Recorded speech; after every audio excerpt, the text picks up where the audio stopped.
Nous en faisons souvent l'expérience, il n'y a pas que les choses, les objets qui s'usent, il y a les âmes et leur regard. Il y a ce regard que nous portons sur les choses dont très souvent nous découvrons combien elles les écrasent. Et nous en avons là une belle illustration dans ce passage où les gens du petit village de Nazareth ne peuvent pas imaginer que ce fils du charpentier puisse être détenteur d'une telle sagesse.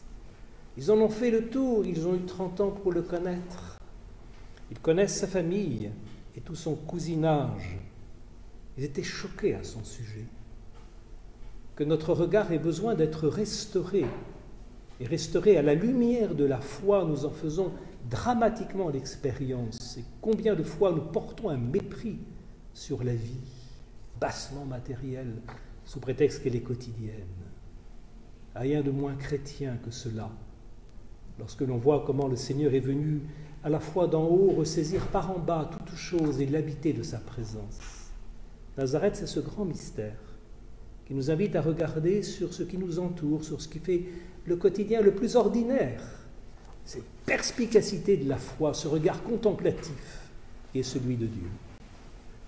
Et alors, c'est à cela que nous invite peut-être fortement cette année dédiée à Saint Joseph, qui est le saint même qui incarne cette habitation du quotidien et qui l'a déjà, dès avant la venue de Jésus, mais plus encore lorsqu'il est devenu son gardien, qui a contribué à ce renouvellement par l'intérieur de toutes choses. Et dans la belle méditation que le pape François consacre à Saint Joseph, Patrice Cordet, ce regard, ce cœur de père, il a de très beaux passages sur les différentes facettes de ce quotidien que Saint Joseph est venu habiter de belle manière avec lui. Et en ce jour où nous fêtons Saint Joseph travailleur, nous aimons à reprendre quelques éléments de cette réflexion du pape sur le sens profond du travail. Ce serait aussi terrible que, en ne respectant pas ce travail, nous le dévaluions aux yeux des hommes, aux yeux de Dieu. Quelques points qui nous redisent ce sens du travail dans nos vies.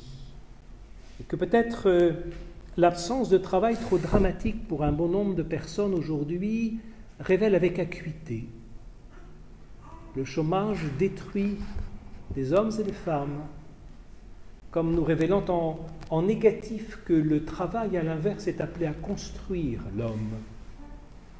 Ce que dit effectivement le pape, il le construit par le développement de ses potentialités, de ses qualités personnelles. Le travail fait partie de la croissance, de l'épanouissement de notre humanité.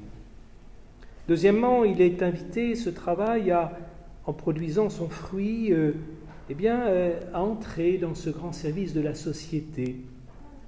Et pas seulement de manière utilitaire, mais de manière communautaire. Il travaille, construit la communion humaine. Nous savons très bien les relations que nous pouvons établir avec des gens de métier, par exemple. Combien il est instructif de se laisser instruire par celui qui, par son travail, a toute une expérience, une leçon des choses, une leçon des êtres, une leçon de la vie. Et le pape insiste aussi sur ce côté constitutif, noyau originel de la société. Il est ce travail, ce qui construit la famille, ce noyau originel. Et une famille qui est dispensée, qui ne peut pas, qui est privée de travail, est très menacée d'être détruite. Une famille, dit-il, où manque le travail est davantage exposée aux difficultés, aux tensions, aux fractures et même à la tentation désespérée et désespérante de la dissolution. D'où alors cette responsabilité qui doit être la nôtre de garantir à tous la possibilité de cette digne subsistance que produit le travail. Et puis portant encore plus profond son regard, il nous invite à découvrir dans le travail rien moins qu'une collaboration avec Dieu lui-même. Chaque homme, chaque femme, par le travail, devient un peu créateur du monde qui l'entoure. Et ce matin, en regardant le vitrail qui est dans la petite chapelle de Notre-Dame de Nazareth, Notre-Dame de Lorette à Alençon, je m'émerveillais de voir que c'est par la personne même de Joseph que Jésus, non plus seulement enfant, mais jeune homme, a pris, lui, le Fils de Dieu, co-créateur avec son Père, dont le psaume nous redisait tout à l'heure qu'avant que naissent les montagnes, il a contribué à l'enfantement de la terre et du monde. Eh bien, ce Fils incarné, ce Verbe de Dieu, a dû apprendre de son Père adoptif le sens humain du travail. Il l'a reçu de l'expérience même de son Père.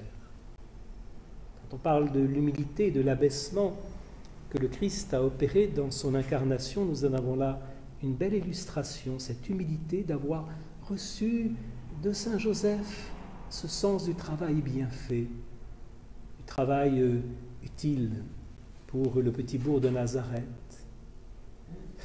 Comme il est bon de se laisser par cette méditation sur le mystère de Nazareth et de l'incarnation et de l'abaissement de Jésus, de se laisser refaire dans le regard que nous avons à porter sur notre vie quotidienne. Et ce lieu qui fait pendant à la chapelle de Lorette, qui est à l'autre bout de la ville, ce lieu aussi illustre avec le témoignage de la famille Martin cette étonnante, cette grande dignité du quotidien. J'ajouterai un dernier point peut-être, c'est que cet évangile de ce matin nous invite à éviter de réduire la Sainte Famille, comme nous le faisons trop souvent, à quelque chose qui est éminemment grand, qui est cette Trinité humaine de Jésus, de Joseph et de Marie.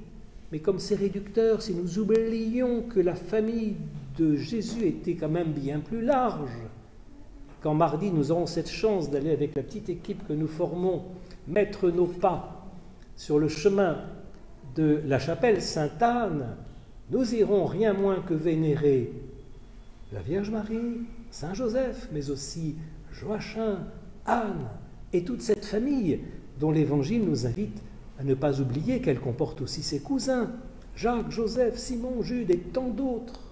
On n'imagine pas ce petit noyau réduit à Nazareth. La maison de Nazareth, la maison où nous étions ce matin, représentée par cette icône de cette chapelle, était sans doute beaucoup plus remplie qu'on ne peut l'imaginer si on n'y prend pas garde. Voilà ce mystère donc d'une communion qui se reçoit, qui s'apprend à travers la vie familiale du noyau le plus étroit jusqu'à ce cercle de solidarité qui s'étend à la taille de nos familles humaines, pour que là, apprenant dans ce laboratoire de la communion qu'est la famille, à vivre ensemble, avec nos différences, théoriquement plus faciles à vivre parce qu'on est censé déjà de nature s'aimer, pour que donc ces familles humaines deviennent cet atelier où l'on apprend à faire de notre humanité, par zone concentrique, une famille humaine. Amen. Merci à vous pour avoir regardé la vidéo. Voici d'autres vidéos produits pour le Sanctuaire d'Alençon. Et pour rien manquer à notre actualité, abonnez-vous juste ici.